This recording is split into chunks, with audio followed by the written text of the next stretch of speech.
Hello and welcome to the Cloudy IT mini summit. Thank you for joining us today. We really appreciate you taking time out of your busy schedules to join us for a hours-long session all about Microsoft 365 and the basics, the license that are included in your subscriptions, and how to make the best use of those licenses and best practice around them. So we're going to be running about an hour's session today, and we run many different sessions over the last 12 months with many different themes, speakers and topics. And today we're going to be focusing around 365 licensing and the basics, how to access files in SharePoint, share data externally, co-author documents, etc. as well. So I'm just doing a brief introduction about myself, my colleagues on the call today, talk very briefly about Cloudy, the work we're doing in the local government sector, and then we'll go into talking about cloud fundamentals and licensing, running the modern council using 365, and how the apps within 365 can help you drive productivity, communication and collaboration, and talk around data security. And there's some quite good announcements coming up today as well. For those of you who've joined us previously for events on similar topics, we have upped things a bit now, and we've got some announcements about some new features and some really quite important announcements about what's going on next year with Microsoft 365. But as always, I'll be here to answer questions at the end of the summit. So if anyone does have any questions, please put them in the chat and I'll be more than happy to go through them later on. But hopefully we cover everything today. So, brief introduction. My name is David Hall and I'm the Managing Director of Cloudy IT, and I'm also joined by Dan Beecher, who will be joining us virtually to interact and to help some of those examples work really smoothly. Cloudy IT have been working in the local government sector about over 8 years now, and we're really privileged to work with some great customers, councils and partners. So on the screen there's a couple of things we've been doing recently around the winning national awards, or work with partners like the SLCC, etc., and also with our Cloudy Foundation. So really exciting period of time at the moment, and we're doing lots of exciting work. So just a brief timeline of Cloudy there. I actually started the company over 20 years ago in the basement of my parents' pub, would you believe it?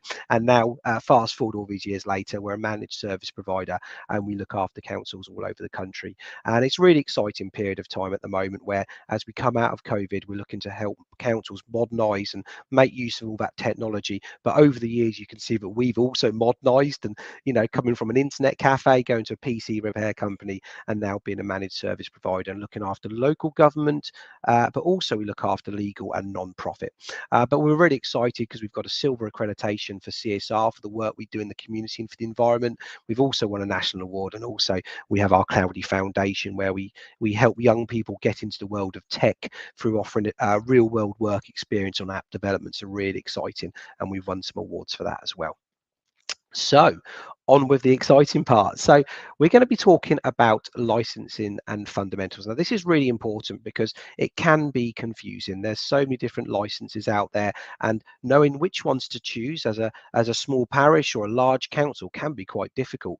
And obviously getting the right license is really important. First of all, it can save you money, but equally it allows you to assign that correct license to the councillor, the officer, the groundskeeper, the ranger, and make sure that they can do their job properly. And there's a bit of differences between those licenses as well. So I'm just going to talk about each one of those licenses, their use cases, and then talk about what's included in those licenses as well. And as I mentioned, there's a bit of an announcement that I'll be making in a bit as well. So we have the business basic license, which is actually predominantly designed for the councillor. Now this will be used for someone who maybe doesn't have a computer or a laptop, but this gives the individual email address, cloud storage, and cloud applications, and Microsoft Teams. So with those 4 different things there, they can do their jobs. They can receive emails, they can send emails, they can store data securely in the cloud. They can also access applications like Word, Excel, Outlook within the browser. And they can also use Microsoft Teams to collaborate with their colleagues and also join Teams meetings as well.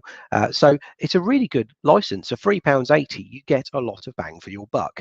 And equally, We're seeing this license used for groundkeepers as well, or people who are an officer at the council but don't necessarily use a laptop. And this gives them all the storage, the emails, and the ability to work with all their colleagues. And I'll show you a bit later how that looks from a councillor's perspective when they want to use it. And it is really good because it's important that things are really simple, easy, and secure. And that's what Business Basic gives you. It gives you the ability to sign in on any device, access the files you need, and do your job. Also, what's quite nice about Business Basic, it will allow you to, either as a council, if you make that decision not to assign devices, not a problem at all. Councillors can basically sign into the browser and access all the files, and we can set it up, or it can be set up, so that you can't access or download those files to a personal device as well. It's called conditional access. So it means if it's not a secured device, then files can't be downloaded to it, which isn't a problem because they can do their jobs in the cloud perfectly well. So that's some of the features around Business Basic, ideal for a counsellor and ideal for people like who aren't in the office and who don't have laptops. Equally, we have the business standard license. Now, this is a very popular license. The business standard license we probably see as well. It's been one of Microsoft's oldest licenses, but it includes everything that Business Basic has, but also includes all of those applications installed locally to your computer. So we're talking about Word, Excel, Outlook, PowerPoint, those things that you'd use every day. And also those apps can be used on 5 different devices. So you could have them installed on a laptop, a PC, a second laptop. I don't know many people have more than 2 devices, but there we go. It can be installed on more than one. So Business Standard is a very popular license and one of the older licenses, but obviously it's a great stepping stone to using 365. Now, the final one that we see being used for quite a lot now, and it's seen a lot of growth in, is the Business Premium. Now, the Business Premium license includes everything that Standard and Basic has, but also it includes a number of security enhancements. Now, this is really important, and we tend to find that we're using the Business Premium license now from day one, because what it includes is the ability to manage devices and also manage data, which is so important. So the cloud is a fantastic place. You can do so much. You can, access your files from any location. You can share stuff in a really frictionless way. But you also have to secure that data. And what Premium does is it gives you that peace of mind that data is encrypted, devices are encrypted, that if a device is lost or stolen, it can be remotely wiped. It's also encrypted. So there's so many great features about the Premium license that really does make it a good use case moving forward. And, we all know that we have to have antivirus on our device. No one would not have a virus checker on their computer. Well, look at Business Premium as a virus checker in the cloud, and that sits there looking at your data, securing your data. And I'll talk a bit about that later. We've also got a short video where they talk about that, so we'll come on to that in a second. So we see these 3 different licenses being used all the time: Business Basic, Business Standard, and Business Premium. And the Business Premium certainly has those features now that I think most modern organizations would really look to use to run their council. So, we are looking at, a bit more costs here because we've got these different pricing models, but equally what you get included is really useful. So, and that's the goal here at Cloudy. And I think what we should all be looking to try and do is utilize what we've got as efficiently as possible. And this wheel here, the 365 wheel, is a really useful diagram or example. So we all know of Word and Excel and PowerPoint and Outlook. These are great apps. We use them all the time. But what a lot of people aren't aware of is all these other apps that are sat there and accessible through the browser and in some cases on your computer, and can be really, really useful. And this actually justifies that expense of the £3.80, of the £9.40, of the £15.10. We're talking things like tasks and planner and bookings and forms and lists and Power BI and Power Apps. All these different apps are really useful, and it's really important to get the basics right, obviously utilizing all those things like SharePoint and OneDrive. But then equally, you're paying for these licenses, all these applications. Why don't you use them? We'll come on a bit later to those about how they work and their use cases, and some examples about how they could work at your council. And obviously I haven't mentioned the big one, Microsoft Teams. Microsoft Teams has come so far since the beginning of COVID. We now have 98 viewable windows. It's a telephone system as well. The BT phone system's being phased out soon. And what are you going to replace it with? Well, Teams acts as a phone system. You can route all of your calls through Microsoft Teams, and that works on mobile phone and laptop as well. So really useful. So lots of different apps there, lots of great use cases, which we'll show you a bit later on how to do. But equally, we will also cover the basics as well, which is really important because you've got to get the basics right first, and then once you've got the basics right, all these other apps are just easily accessible and easy to be integrated into your council. A few key things to remember as well is security is built from the ground up. So whether you have the basic, the standard, or the premium, you are going to get a level of security than you probably wouldn't get over a standard email address. So things like multi-factor authentication, encryption in transit, stuff like this, it comes as standard with the Microsoft suite of licenses. Also, all data is stored in the UK. It's GDPR compliant, so super important that everything is stored in a secure way and complies with government legislation as well. And equally, it is important to have a good internet, clearly, but equally it does work in most internet connections as well. So if you've got broadband, or if you're in a rural location, it still can be made to work. So it's not a case of you need the fastest super whizzy internet possible as well. So something we're starting to make all our customers aware of is that there is a price increase on the way. Okay, so we don't see many with Microsoft. The last time they did this was nearly 3-4 years ago now, but there is a price increase coming next year. Okay, this is across the whole globe. It's not just a case of organizations in England, Wales, the UK, or Europe. It's everywhere.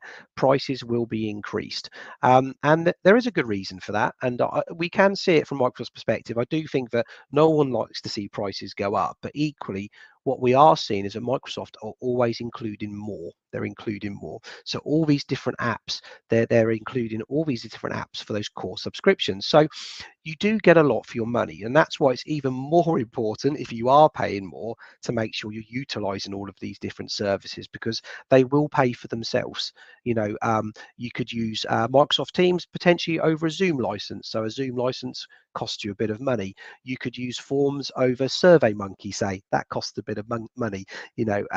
Planner, which is a project management tool, could be used, say, over Trello, Asana, Microsoft Project, and once again, you've made a saving there. So you do need to look at these things sort of objectively, and there will be a price increase on the way, but equally what you do get is incredible. And we are speaking currently to all our customers to prepare them for that, because we want it to be as seamless as possible and for them not to get any shocks. It's not a huge price increase, and there are some ways around it in terms of contract lengths and stuff like that, but we are making everyone aware.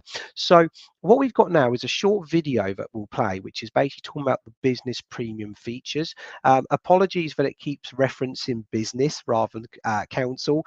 We are trying to put together a council version now, but this is a lovely video that I think highlights some of the great features of business premium. Probably does a better job than me explaining what they are. We'll cover some of those a bit later. But Ryan, could you play the video now? When it comes to security, 60% of small businesses don't feel prepared for cyber attacks. But protecting your company is easier than you think. Microsoft 365 Business Premium brings together advanced security capabilities with collaboration tools to help you run your business securely from anywhere. Here are the top 5 ways in which Microsoft 365 Business Premium can benefit your business. Communicate and collaborate effortlessly. You want to spend less time switching between apps or searching for files, and more time being productive.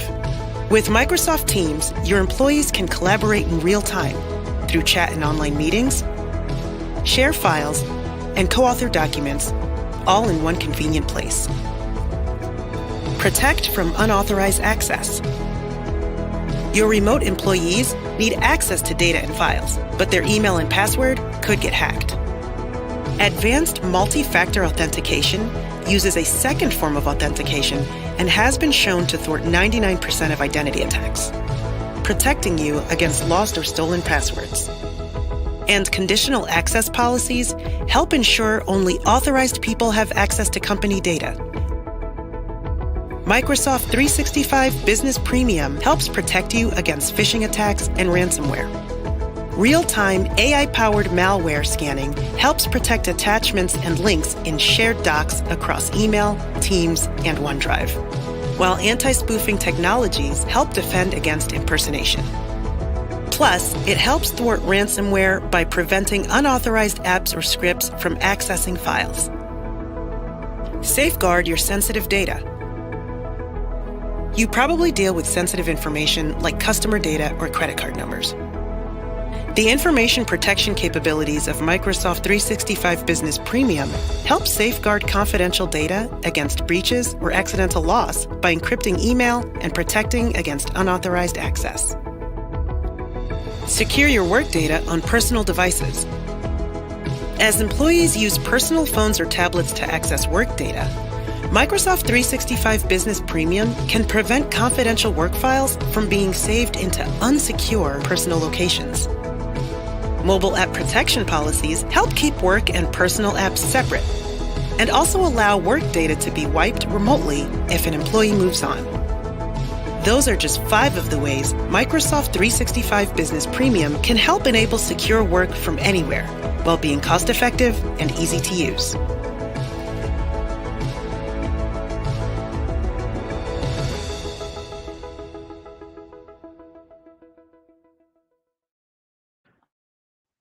Great. So hopefully that short video just sort of gave you a short overview of some of the 5 key features around Business Premium, around the security, data protection. And even though the word business was used, I'm sure we could all appreciate how sometimes protecting data with counsellors involved, how some of those features can be really useful. So talking a bit more about the security side of things, the Business Premium includes a lot around security, and the main points are the Defender, the Azure Information Protection, the Azure AD, and also the Intune license. And you don't get those with standard. And they're really important to protect your device, your data, and also your users. So I'll break it down point by point very quickly. So basically, we've got the data resilience to be built in from any location at any time, which is great. So you've got things like conditional access. If people sign in from multiple locations, which is impossible to get between, it will raise an alert. We've also got things like the encryption and of information as well, which I'll show you a bit later how that works. It's really simple to use. It's called sensitivity labels, and you can very quickly apply a sensitivity label to a document as part of an agenda pack, and that will mean that people can't print, scan, copy, forward that file, and it can also remove access as well. And also the secure data storage and backups built within 365 is the ability to restore multiple versions of files, and it all complies with various legislation as well. We've also got advanced monitoring and reporting as well, which is really useful. So as I mentioned about these rules around your data, so it's called Cloud App Security. And what happens is if too many files are downloaded, shared, moved, mailboxes have been tampered with, it raises alerts very quickly, and within minutes you can be on top of a potential breach or compromise of a mailbox, whereas typically it's known that you're not usually aware of a problem before actually it's turned into a major disaster. So you've got the advanced monitoring and reporting. Obviously it complies with GDPR because all data is stored in the UK and UK data centers. And then finally, e-discovery and auditing. So with 365 you get the ability to basically conduct audits of your data very quickly. So if an information request came through, which I'm sure it's not a pleasant experience, rather than having to manually trawl through all those mailboxes and all those SharePoint libraries or folder shares, you can type in the key terms, hit the search button, and it will present that report for you. So lots of great features. They're all tucked away there. It can be a bit overwhelming because obviously out the box it kind of doesn't include this. It has to be set up in this way, but equally when it is set up and it is quite a painless experience, it can be really effective and can be really important to secure your cloud and your council. So I'm going to stop talking about security for a bit now because I've sort of covered it quite a bit there, but it is important to obviously address the fact that the cloud is a fantastic place, but equally you do need to have these pieces of security in place to ensure that it's moving forward a secure place for your data. So this is where I actually come off of my presentation, which is great to hear, and I'll start doing some examples of 365, how to use it, best case practices, etc. And during this section, we're going to cover SharePoint and OneDrive and what they are, what they mean, Microsoft Teams, and how that fits into SharePoint and OneDrive and how it links together. And also we can talk about how you can get to your data. And then finally, we'll be talking about how you can share, collaborate, and co-author data as well. So bear me 1 second. There's my Blue Peter moment. So I've logged into my Cloudy Council office.com and I've signed in as a clerk. Here we go. So if a councillor or an officer was to check and log in, they go to office.com, sign in, and they would see all of the different apps that they have access to. And once again, obviously, we talked about apps earlier and getting that bang for your buck, so to speak. You can see, with that, this is a premium license, all those different apps that you get. So now I'm going to focus on SharePoint. So if I go to SharePoint just here, you can see here what's called a SharePoint library, or the SharePoint library homepage. And SharePoint is like a map drive. It's like where you store your data. And we've created SharePoint libraries for different use cases here at Cloudy Council. So we have an operations SharePoint library, a finance one, a full council planning, and a hub as well. So we've got these different libraries that do different things. Now, the operations library is just for officers, not for councillors. And that's where officers can go and find all the files they need for the council. And as the name would probably suggest, finance is just for the finance committee, full council for all of the councils, and I suppose you get it. So if I go to operations to start with, when I go into the operations SharePoint library, we can create a summary page for you where you can have your diary, you can have your files, you can see the activity, who's been working on different files. So it's a very dynamic place for, it doesn't matter where you are, you can sort of keep track of what's going on. Equally, you can actually customize the library with different short links as well. So if I wanted to go to our events planner really quickly, I could just click on that and actually it would open up our events planner where we can see all the different events that we're planning here at Cloudy Council. Those typical things, Christmas lights, farmers markets, etc.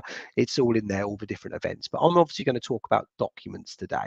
So if I go to documents, you can see here we've got all our documents for operations. Okay, and this is a private group, so it means that people can't see it. And equally, I can see who has access to it as well. So David, and there's lots of Davids, clearly, the finance officer, Steve Jobs. So you can see who has access to the data as well. Now, if I go into, say, committee meetings here and go into finance, and then go into 2018, and then go into January. You can see here that I have our agenda and supporting papers. Now, this is really useful because, I'm trying to build out that agenda pack and share it with those councillors. So you can see here, once again, who has access. So it's all laid out in a really simple way. So if I open up that agenda, this is all in the browser. So I'm not working on my computer. This is how a councillor would work as well. Let's wait for it to load. Here we go. So it gives you a little catch up, which is quite nice and tells you what's been changed, which is good. But from here, I can edit the document in the cloud. And I've got all the features that you normally would get, when using the app locally. So I can format and I can change the styles. And there's probably a couple other features you might not have seen or even known there. Things like dictation, really useful if you're a bit of a slow typer, if you don't type very often. If I hit the button there and start talking, it usually does a very accurate job in terms of writing down what I'm saying. So that's really useful. There we go. So I'll stop doing that now. But you can see it's got some great features built in as standard. Normally those sort of things you'd pay for as separate apps.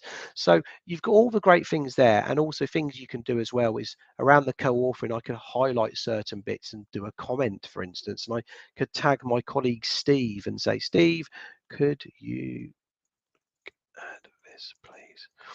And assign it to Steve's to-do list as well, very hands-on. Now, the thing is, obviously, you probably wouldn't do this for an agenda pack, but equally, you might do this, say, for a policy review. So, you've got a long document and you want people's inputs, whether it's councillors, officers, and yeah, you can share this document with multiple people and they can all add their comments. And I'm sure Steve will reply very soon and give us an update on that. Equally, other things you can do is when you share data, and I'll show you how you share it now. I hit the share button, really simple, and I can say who I want to share it with. So I can share it with anyone. I can share it with people only in the council, or I can share it with specific people. Okay, so lots of different ways to share. So if I was going to share an agenda pack with a councillor or the council, I'd choose people within the council. I would probably say don't allow editing, and I wouldn't bother about block download, but you could block the download of it as well if you wanted. So let's just press apply here. And from here, I could type in, say, full council and say, hello, please see attached and send. So there we go. So I've just sent that agenda to full council and I've locked it so they can't edit it, and I think they can't download it either. So I'll come on to that bit in a bit. So what we've got here is that Steve's had a look and he said looks great, so brilliant. So he's looked at that and I can actually tick it off his job list, or he can tick it off his job list equally as well. So I can, even here I could say, let's go here, tick off there. So it's gone. So you can see there a bit of co-authoring action there. Equally, you can see that Steve Jobs is also on this page at the moment, and he could start typing and we could type together on this document as well, which is really useful. Finally, when you do share data, you might have noticed that you can share it with, let's say anyone for now, anyone with the link, and I want them to review mode only, but don't edit, or you have to edit, but review, let's say, and apply and send that. What would happen then is when it was in review, so if I put it into review mode now, when people make changes, it doesn't make them until the person who's the author of the documents accepts or declines them. So I'm going to reject the deletion and I'm going to reject the insertion of text. Really cool. So when you share stuff in review mode, you have that ability to obviously have some control over the document as well. So all this stuff's really useful, really cool. But equally, what happens if someone overwrites something, which I'm sure we can all see that happening quite easily. You have this great ability to change the version history as well. So if I go to version history, I can see all the different versions of that file, and I can just restore it really quickly. So as you can see that, you can see if people have edited stuff, overwritten stuff that you did want, and you can get back to it. And I think that's up to 500 changes, versions back, which is really good. So, and also, I don't know if the eagle-eyed individuals out there have noticed, but there's something called confidentiality here. This document is highly confidential. So that is done through what's called a sensitivity label.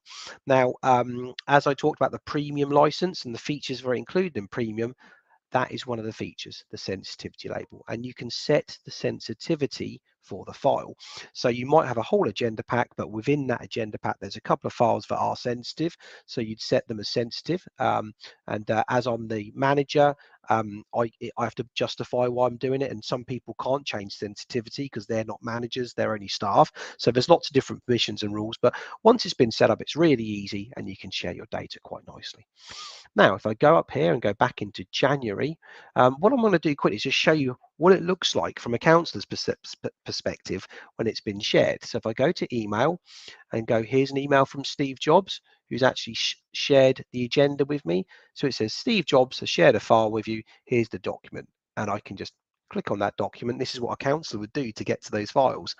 And they're opened it straight away. So really simple. One click, you're into the file. So it really couldn't be any easier. So rather than share an agenda pack where you attach your files, as individual attachments, and maybe one long file, which have been put together in different PDFs and stuff, what you could actually do is just share the actual folder. So if I go back to operations in January, if I go back to 2018, and here's the January agenda pack, I hit share, I type in just the council, I don't want them to edit it, and apply, and I type in full council, and there we go. Send. So there we go. So that is one way to share an agenda pack. There are other ways, absolutely. We feel that's the simplest way, and we have a couple of councils who do it this way who are using 365, and it does work really well. There is another product that is out there called Decisions that allows you to build the modern agenda pack, which is really useful. We're not going to talk too much about that today because we're already running a bit behind schedule, but Decisions is a fantastic app to help you with agenda pack creation, and we've actually done a previous summit about that if people wanted to see that. So we've talked about how to access files, but I'm still working in the browser right now. And, you know, some people aren't comfortable working in the browser. They're not used to it. And that's absolutely fine. You might not have any internet. That's why you might not be able to get to it. So what we can do here is I've gone back to the operations route. And this is quite good because you can actually see an activity log of what's happened, which is quite useful actually. But equally, you can see here the folder structure.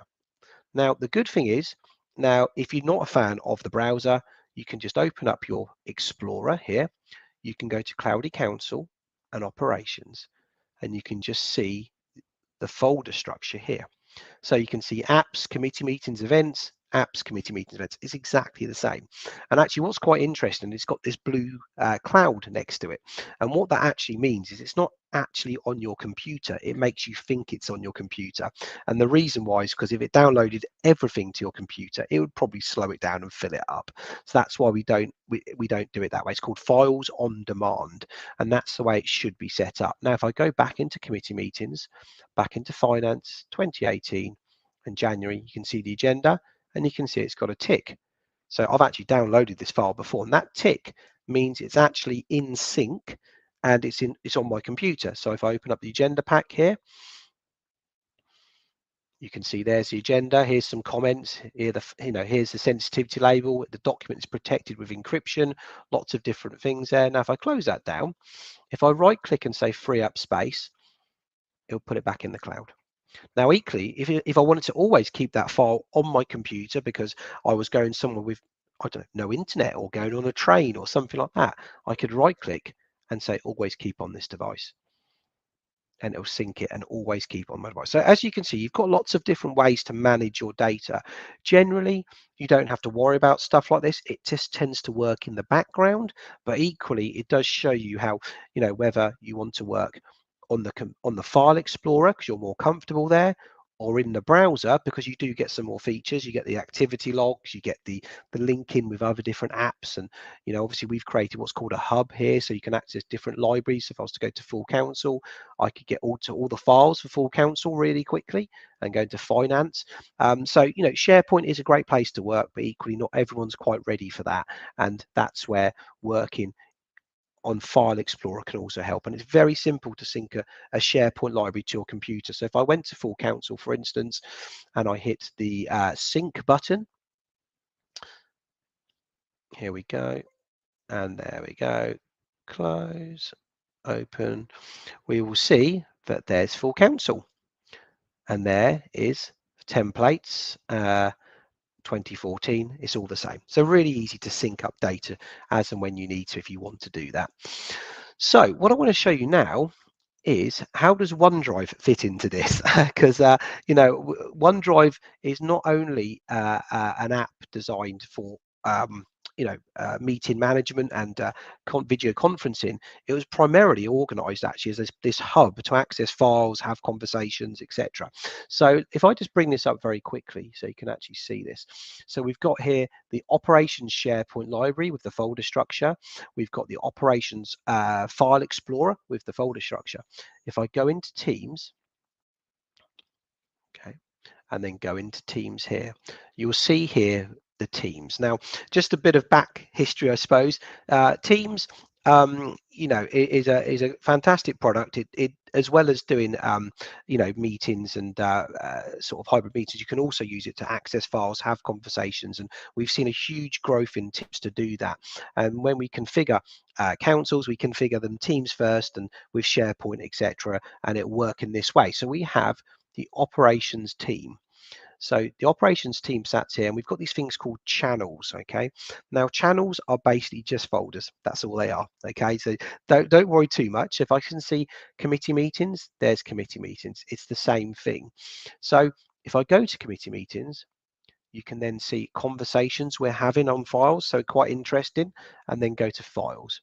And you can see here those files we saw earlier. So if I go back to committee meetings here, you can see finance, full council operations, and you can see finance, full council operations. Now, we sometimes find when organizations grow quickly, they don't have this sort of data lined up, and it can be quite confusing. So they've got teams, but the data isn't connected, and that can cause quite an unhappy experience for everyone because things seem to be everywhere. So it's really important to architect your data correctly from the start. But once it's been done and you have that structure, then it doesn't matter where you are. You could be on the browser, on the computer, in the Teams app on a mobile phone or tablet, and I go to finance, 2018, January, and there's that agenda. So if I open up that agenda there, you can see that we have the agenda. Really cool. So we saw that earlier. It's the same agenda that we saw earlier. And then from here, we can do all the things we wanted to do, such as, let's wait for the close that bit down. We can use the dictate button. We can, where's the sensitivity labels? I can't see it. Oh, it's gone for a little walk, but I'll leave that for now. But the cool thing you can do is you can actually have a conversation on your data as well, which is really useful. So we describe Teams as like a communication layer. It sits over everything. It brings people together from different locations. And that during COVID was super important because we all had to isolate. We couldn't be in our offices, in our departments, and in our rooms with our colleagues. And this is where Teams is really good. So I open up the agenda, I open up the chat, and I say, Steve, could you look at,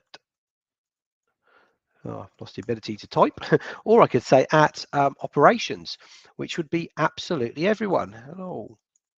So you can tag people, you can tag teams, you can even tag subgroups of people. So I'll show you in a second how that works, but we're going to have a conversation. You can see Steve has put a thumbs up on that, and other people can see this conversation. So if I close this down and go back into posts, you can see here that yes, looks ready to send. And so we can all have a conversation on a file, even if we're not in the same room, and people can see that because if they're part of the correct team, the correct channel, you can see that it would be bolded and you can open up the file. Now, if I just clicked on the file, I can get to it really quickly.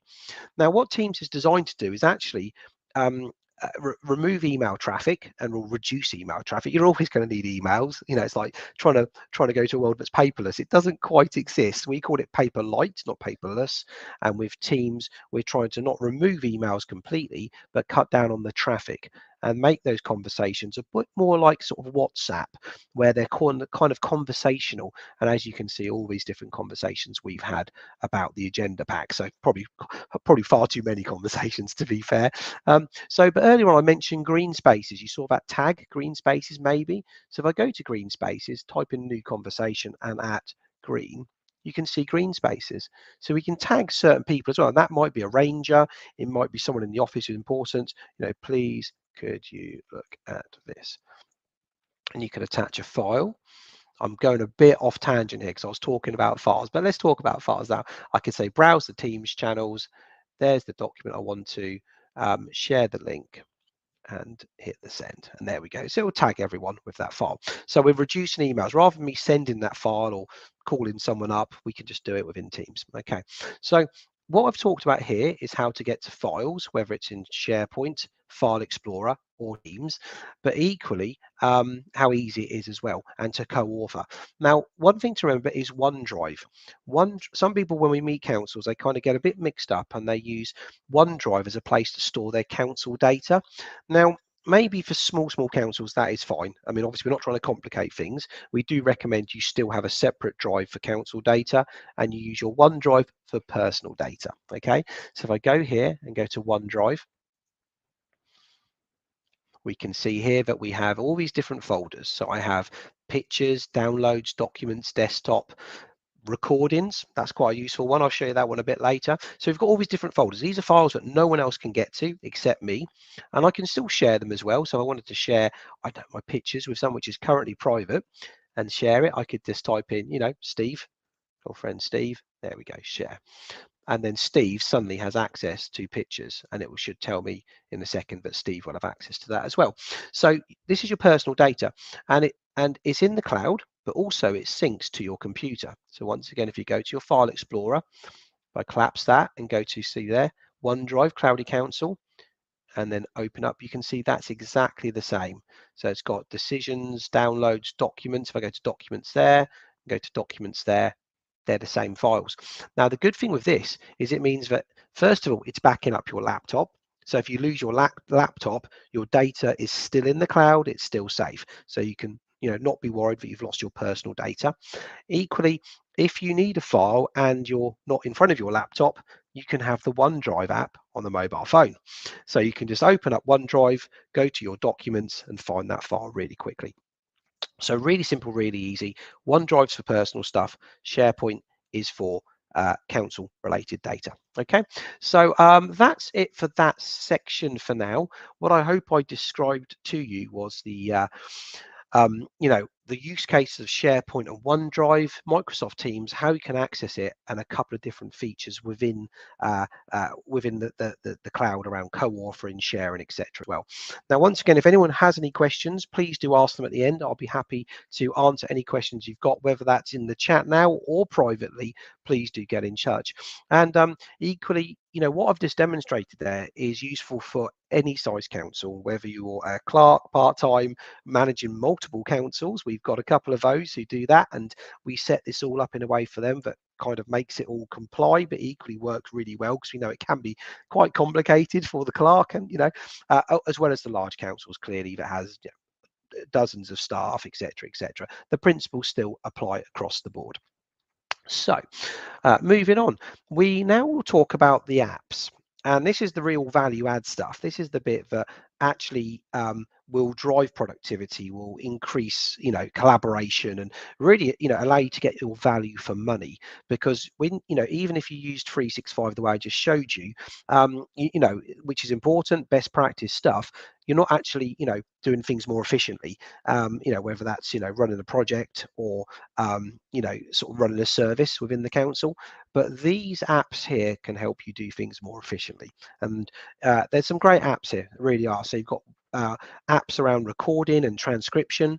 You've got apps around collecting data as well. So you can collect things like, using Microsoft Forms, you can collect data. You can store data as well. So rather than using an Excel spreadsheet, use a list. It can store data in a much more engaging way, and I'll show you a bit later on. So there's loads of different apps. I'm not going to have time to run through them all, because I want to probably stop talking in the next sort of 15 minutes to answer any questions at the end, but I'll have a good run through anyway. And then once again, if anyone's got any questions, please do get in touch. So apps. So Microsoft Stream has actually been retired, so we should probably remove that off. And what happens now is every time you have a recording of a meeting, where does that recording go?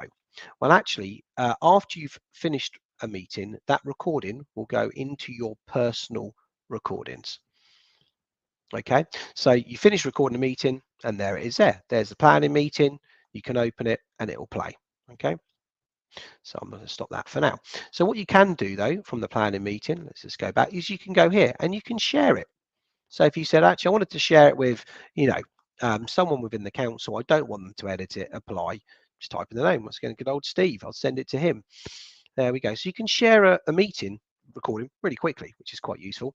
Equally, what you can do is get to the transcription as well. So if I go back to chat here in Teams, now Teams is this focal point. We're going to use Teams quite a lot, because if I'm trying to find something, I just go to it in Teams. It kind of mentally makes sense to me. So if I go to full council, where we had this meeting, and I go up to the little dots here, and I go to recordings and transcriptions, we will see here the recording, which I can open, and the transcription, which I can download as a document. So that's really useful. Comes as standard. Every time you hit record, it will transcribe and it will record it and put all of that data there for you afterwards. So really useful if, I know as a clerk, as officers who are in charge of meetings, you're writing down notes all the time and summarizing those with the minutes. This can be a nice little fallback to find that. Equally, it's really exciting actually, because Teams is being updated very soon, and I'll talk about that a bit later when I talk about Teams in general, some great new features. So we've got the ability to access recordings, download recordings, and share them really seamlessly as well. Another app that's really useful is, I'm going to go back up here, is Microsoft Forms. So if you want to get to individual apps, you go to up here and you can access it. And where is Forms? I think I've got, there it is. So if I go into Forms, you can see all the different forms. Now here at Cloudy Council, we've got a couple of different forms we've put together. So we've got one, a public survey on transport, or a landscaping reporting form. Quite interesting. So if I go into, say, the public survey form here, you can see this is one that we've put together. So to question the public on on how they access public transport, and you can see here the responses, and you can build a form really quickly. So simple. It works on mobile, tablet, and you've got some great abilities to share it as a QR code, which you could print and put on a poster, as a HTML code, so you can put it on your website. Now, if we show an example of how we've done something here, we've also got Cloudy Council. So if anyone wants to go and visit Cloudy Council, please do. There's the URL. And this is our WTAG compliant AA standard website. Here's our WTAG compliant app that allows us to do this. And really nice, just to caveat, it doesn't do the documents. You still need to do those manually, but this will do everything else. So that's really useful. Now here we have forms, and you can see here we've got a video on forms. So please do have a look on that where we talk about how to use it. But here's one here, the report landscaping form. So I open that now. Sometimes this website goes a bit slow. No, good, we're there. So you can see here a form we've put on our website about the collection.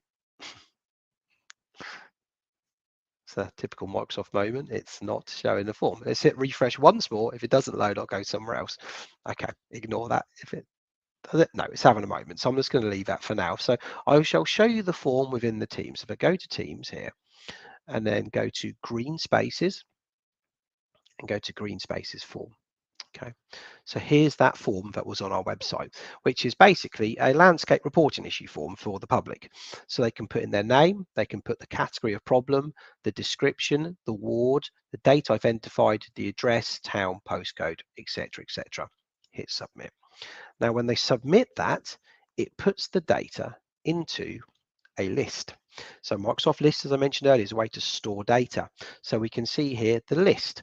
Now, if I make that just a bit bigger, you can see here, it's a CRM. It's holding all this data. So rather than an inquiry coming in and sitting, in the bottom of your emails and an inbox, you can visualize it, and we can see here that this came off the form, it's been completed, and etc., etc. So we can store data in a really visually appealing way.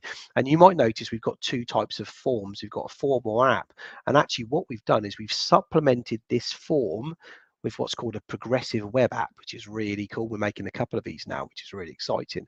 So if I go back here and go to green spaces public, this is what's called a PWA.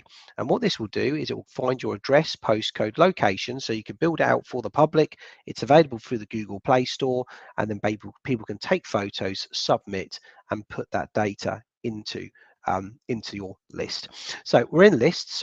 There's the data. So that's great. Someone's reported a problem, but what do you do next? Well, actually, we've got an app, which is a Power App that sits within Microsoft and allows you, or the ranger who's out on the road, to look at their job list. And our job list is empty at the moment. So let me apply something to the job list, shall I? So if I go back to the CRM, let's take a problem here because it's been completed. Let's uncomplete it and say in progress. Here we go, exit grid. This can be one of those classics. It doesn't work, or it's going to play ball. Here we go. So go back into the app. I go to my job list, and there it is. Brilliant. So there's that job that's been assigned to me, the clerk, and I can click on it. I can see the description, hit submit and resolve, and then fill in if it's been resolved. Take a picture, fill in the description, submit. It's gone. And now that has been taken off my job list. Apologies, it hasn't, typical, but it should be taken off the job list and the customer notified to say it's been resolved. So that's a Power App and a list working together. And then the nice thing is we've got some advanced reporting going on as well. So we've got basically through a dashboard, through Power BI, allows you to see the data in a really sort of engaging way.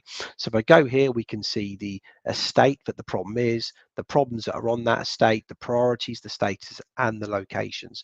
This is quite an old dashboard. We do have a newer one, so it does look a bit dated, but certainly I think you can see how powerful it is. It's called a dynamic dashboard. And equally, you can share that dashboard with more people. So if I go down to say, I don't know, full council, green spaces, and then go to green spaces report, we can see here the same dashboard. And this means the councillors can see what's going on as well as the officers. So quite nice flexibility there. So I'm really conscious of time here because I'm trying to whiz through these different apps, and I might move really quickly on this and it might create more questions than answers, so apologies, but we're just trying to show you the power of the platform, and if you get the basics right first, all these different things that it unlocks. So I've showed you lists. I'll show you another example of how you could potentially use lists, for instance. So if I go to facilities, now if I go to our asset manager here, you can see here all the different assets in the council. We've got here laptops, PCs, and but this could be used for anything. It could be used for barriers, it could be used for trees, it could be used for park benches, it could be used for anything, and it's a really visual way of storing that data.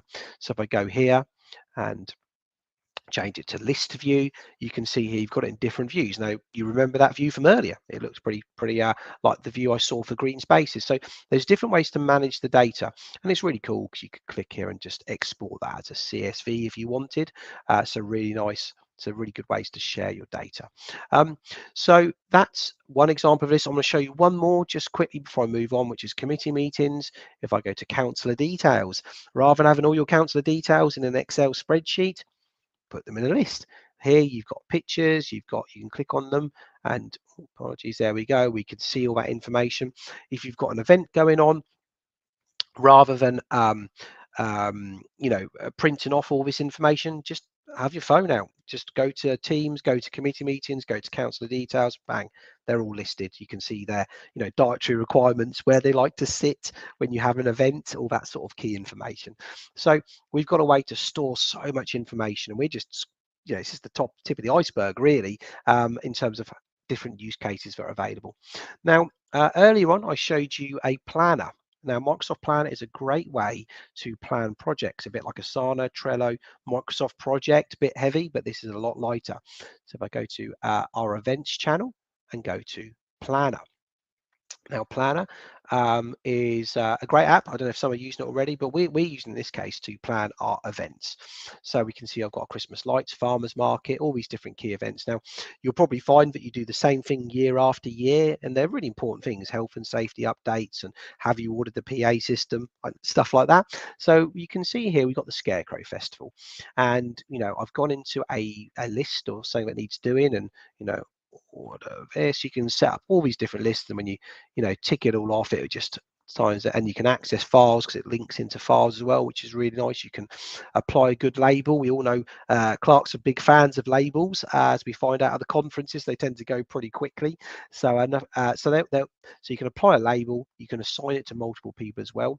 Right now that's been assigned to me, the Clark, and now if I go here, that's been assigned to me. And the great thing with Planner is you can look at it in a list view, a board view, a chart view, where you can see what's been completed, what's in progress, what's not, or even a schedule view where it overlays it over your calendar as well. Really useful.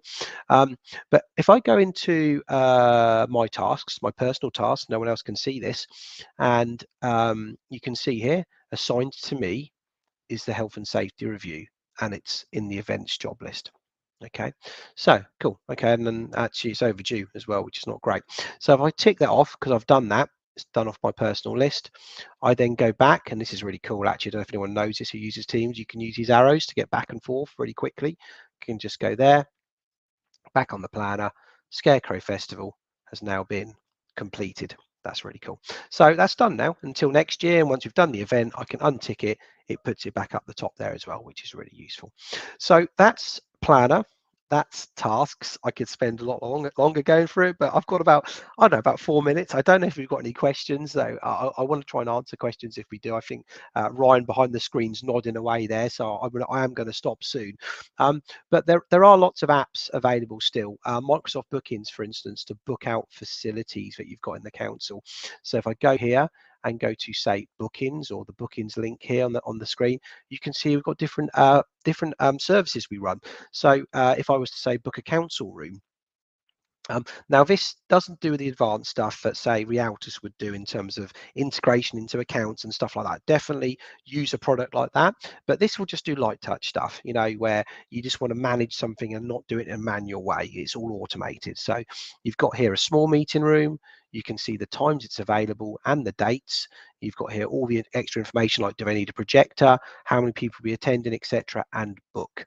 So really useful. So if you've got facilities you want to book out, and you know, you can do that. We can link it into PayPal, so you can take payments and stuff, but equally it is fairly basic, but equally it's free, so that's not too bad, is it? So so that's bookings. Great app there, and we see a couple of councils use it for different cases as well. Teams can do a lot more stuff, but obviously it's a bit overwhelming because I'm just flicking through it all here.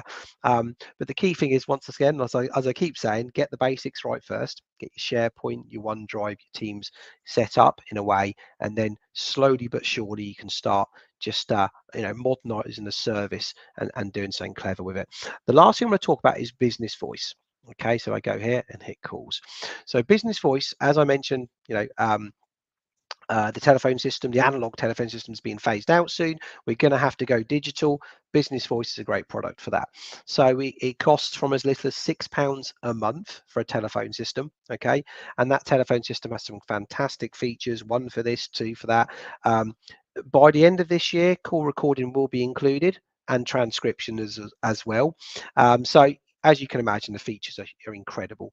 £6 a month for basic licensing without call plans, £9 a month as a special offer. Call plans £12 after this year, sorry, and that will include 1,200 minutes to landlines and mobiles. But you have the ability to merge calls. You can bring people who don't have a telephone system license, you know, like a ranger. There might be a ranger out, and you can have a public member join the ranger, you know, be part of the call. So really advanced features as well. So I suppose what I should do is talk about Microsoft Teams, because I've talked about things that sit inside Teams, but not Teams. So Microsoft Teams is a great product. You know, during the beginning of COVID, it had 4 viewable windows. So, you know, it couldn't really match Zoom's, you know, 20, 40 odd. But now Teams is at, I think, 98 viewable windows. So yeah, it's loads, isn't it? It's included in your subscription. There's no additional fee. So that's really useful. There's no time limit clearly as well. You can just keep having as many Teams meetings as you want, and it's incredibly integrated to 365. So, you know, Teams is like a direct replacement for WhatsApp.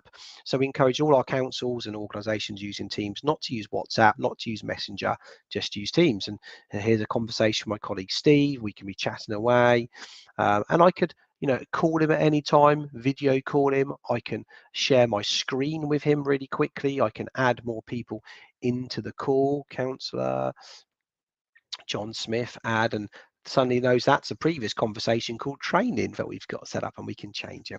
And in terms of data security, as it was mentioned earlier, the premium license, when people are using their mobile phones in this environment, data isn't saved in personal places. So if you share a file or a document over Teams, it won't go on their phone, it will stay locked away.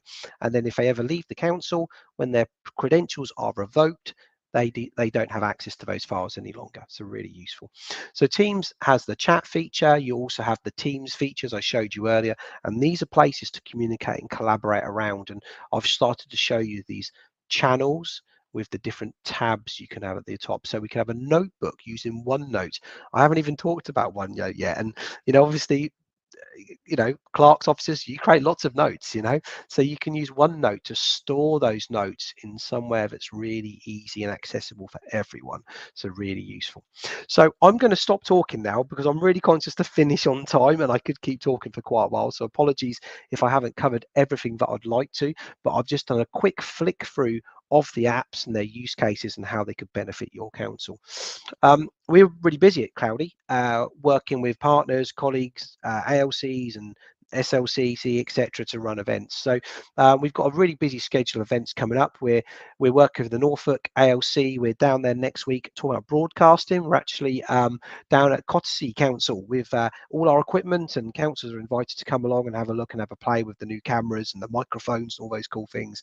We're obviously at SLCC National Conference, so if you are there, please come over and say hello. We'd love to see you in person. I think the first event in person, which we're all looking forward to, because this has been great virtual, but equally it's nice to do things in person as well. And we have another big national event, we call it our virtual summits, happening, where we talk about our tech forum. We've got councils, clerks, officers come in and speaking about their experience of the tech we've been talking about. And then finally we're over I think we're over in Suffolk Council, ALC, working with them and doing things about broadcasting council meetings. So really busy.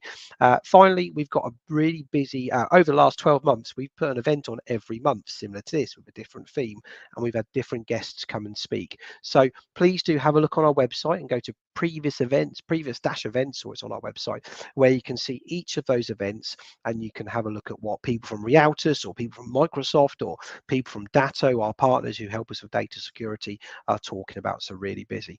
But that's it for now for me talking. I don't know if you have some questions, and I think Ryan can put them on the screen. Ryan, if you could put some questions on the screen, if there has been any, that would be really useful.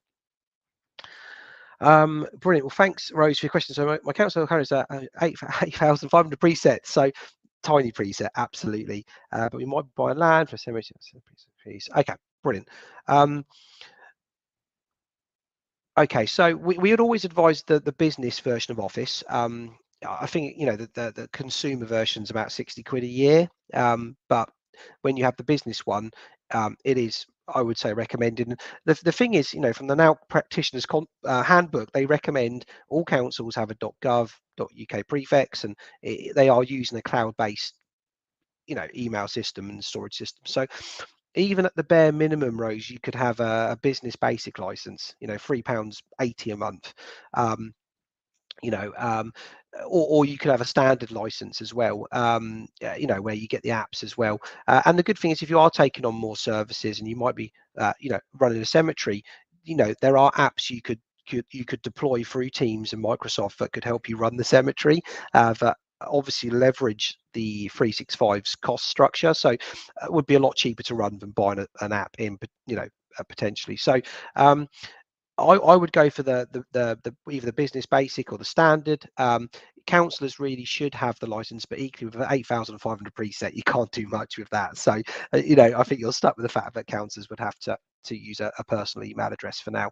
But there's always options, and we're always happy to talk about things and be used just as a sounding board. So if I haven't quite hit the nail on the head and given you an answer, I'll be more than happy to take a question from you separately, or if you're at one of the events we're running, come over and say hello. Absolutely. Is Cloudy Council site hosted through Microsoft 365 accounts? So the Council site is hosted through Cloudy. We host websites, we do web accessibility, etc. So it's hosted on one of our standard hosting packages, but it connects to Microsoft 365 services, and you can drop those in through either just URLs or HTML code as well. So it's kind of a bit of both, Tarek, if that answer there. But once again, happy to jump on a call and do a demonstration and provide any further explanation should I haven't covered it now. So Mate Morton, so just around the corner from us actually in Buckingham. So hi there, thanks for your question. Yes, it is. SharePoint is available on the basic account. So everything I just showed you there, minus the download, where you can download files, but it won't link to, it won't open on an app on your computer because you don't have the apps installed locally with Business Basic. But yes, you can store your files